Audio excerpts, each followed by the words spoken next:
23 अगस्त 2001 शाम के समय 293 पैसेंजर्स और 13 क्रू मेंबर्स के साथ कैनेडियन एयरलाइन एयर ट्रांजिट की फ़्लाइट 236 टोरंटो के परसोना इंटरनेशनल एयरपोर्ट से पोर्चुगल के लिस्बन शहर की तरफ उड़ान भरने की तैयारी कर रही थी। एयरबस A330 प्लेन के साथ फ्लाइट को ये दूरी लगभग 7 घंटे में तय करनी थी। प्लेन में सवार सभी लोग खुश थे क्योंकि ये उनके हॉलीडेज़ का समय था और ये उन्हें बिल्कुल पता नहीं था कि आगे उनके साथ क्या होने वाला है। इस फ्लाइट में इस्तेमाल होने वाला विमान A330 उस समय का सबसे एडवांस और हाई ऑटोमेटेड प्लेन में से एक था। इस प्लेन को इंट्रोड्यूस हुए 7 साल हो चुके थे और ये उस समय का सबसे सेफ एयरक्राफ्ट में से एक माना जाता था। इवन जो प्लेन इस फ्लाइट में इस्तेमाल होने वाला था वो सिर्फ 2 साल ही पुराना था, इसलिए पैसेंजर और क्रू मेंबर्स को घबराने की ज़रूरत नहीं थी। फ्लाइट को उड़ाने की जिम्मेदारी कैप्टन रॉबर्ट पिशे को दी जाती है, जिनकी एज 48 ईयर्स थी और उन्हें 16,000 घंटों का फ्लाइंग एक्सपीरियंस था। उन्होंने अपने करियर में हर तरह के प्लेन्स उड़ाए थे।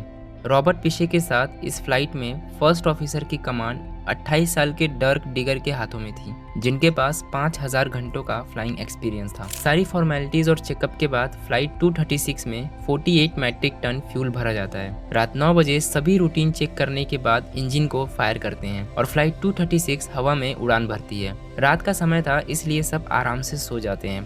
प्लेन में पायलट्स को भी ज़्यादा काम नहीं होता क्योंकि ज़्यादातर फ्लाइट ऑटो पायलट मोड में ही होते हैं। पायलट्स बस सिचुएशन को मॉनिटर करते हैं और कंट्रोल टावर को अपनी लोकेशन और अपडेट्स देते रहते हैं। दोनों पायलट्स प्लेन सिस्टम्स को मैनेज कर रहे थे, लेकिन 4 घंटे बाद जैसे ही फ्लाइट अटलांटिक ओशन के ऊपर आधे रास्ते में पहुंचती है, तभी पायलट को स्क्रीन पर एक वार्निंग शो होती है।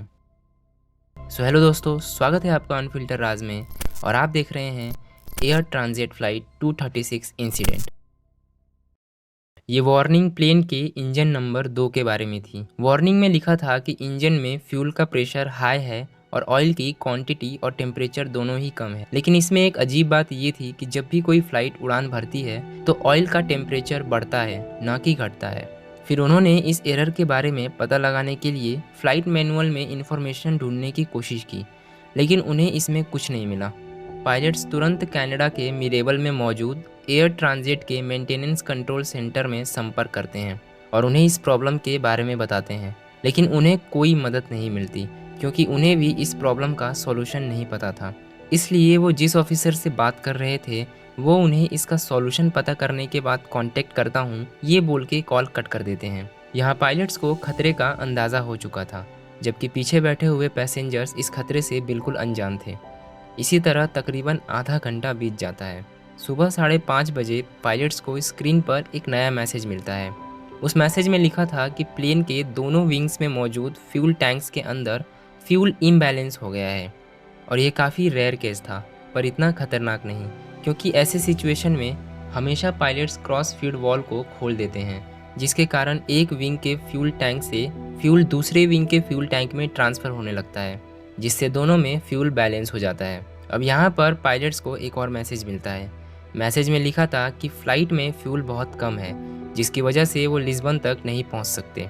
प्लेन अभी भी अटलांटिक ओशन के बीच में था और ज़्यादा फ्यूल न होने की वजह से प्लेन को इमरजेंसी लैंडिंग करवाना ही एक ऑप्शन था, और वो ऑप्शन था एजोर्स आइलैंड। ये आइलैंड अटलांटिक ओशन में मौजूद पोर्चुगल टेरिटरी का हिस्सा था, जहाँ टर्सेरा नामक आइलैंड पर एयरपोर्ट मौजूद था। सबसे पहले कैप्टन ने साना मारिया ATC से कांटेक्ट किया।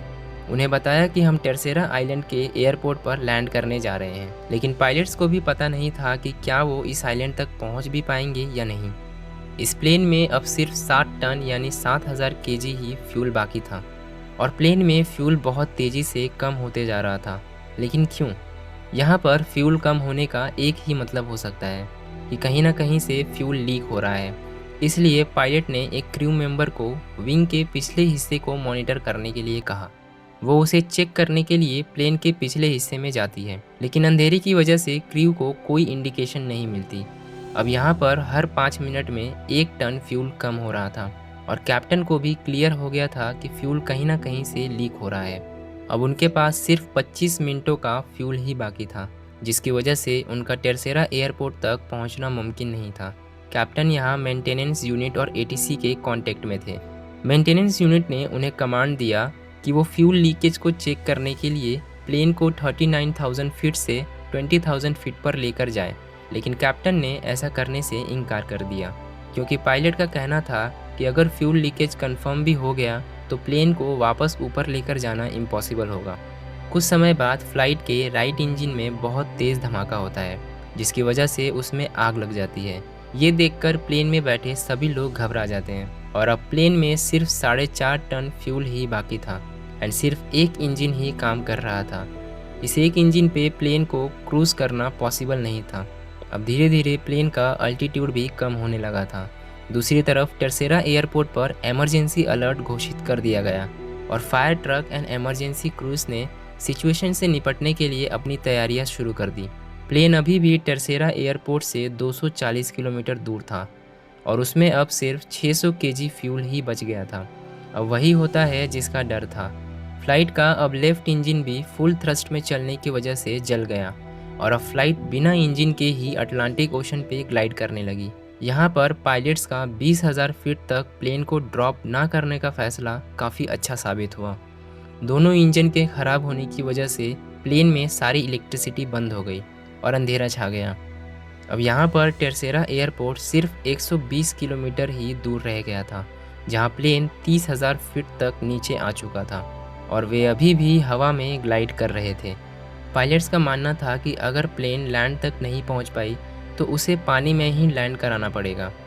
इसलिए वो सभी पैसेंजर्स को पानी में लैंड कराने के लिए प्रिपेयर करना शुरू कर देते हैं।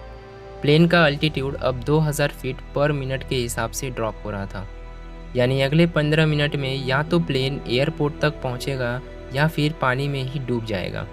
जब प्लेन का डिस्टेंस एयरपोर्ट से 15 किलोमीटर दूर रह गया तो उसका अल्टीट्यूड 13,000 फीट था और नॉर्मली इतने डिस्टेंस पर अल्टीट्यूड 3,000 फीट तक रखना होता है।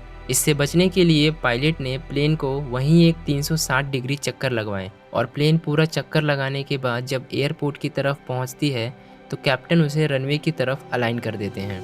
हालांकि प्लेन की ऊंचाई अभी भी थोड़ा ज़्यादा थी, ऐसे में कैप्टन एस शेप में लहराते हुए रनवे की तरफ बढ़ने लगते हैं।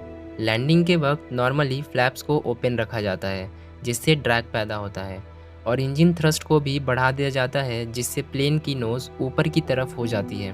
पर फ्लाइट 236 के पास इंजन थ्रस्ट नहीं था, इसलिए इसकी लैंडिंग में बचने के चांसेस थोड़े कम थे।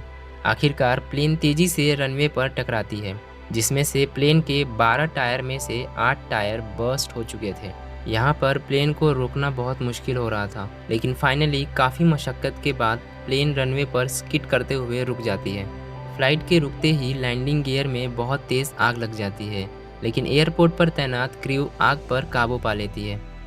यहाँ पर फ्लाइट 236 एविएशन हिस्ट्री का वो पहला और आखिरी पैसेंजर प्लेन था जिसने बिना किसी इंजन के आसमान में ग्लाइड और सारे पैसेंजर्स के साथ सेफली लैंडिंग की थी।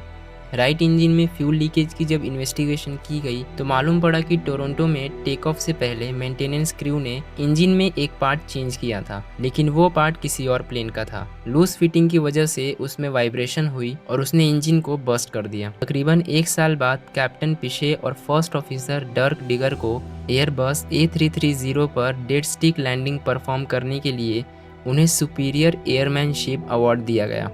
सो आज की कहानी यहीं ख़त्म होती है। अगर आपको वीडियो पसंद आई हो तो वीडियो को लाइक करके मेरे चैनल को सब्सक्राइब कर देना। मिलते हैं अगले वीडियो में।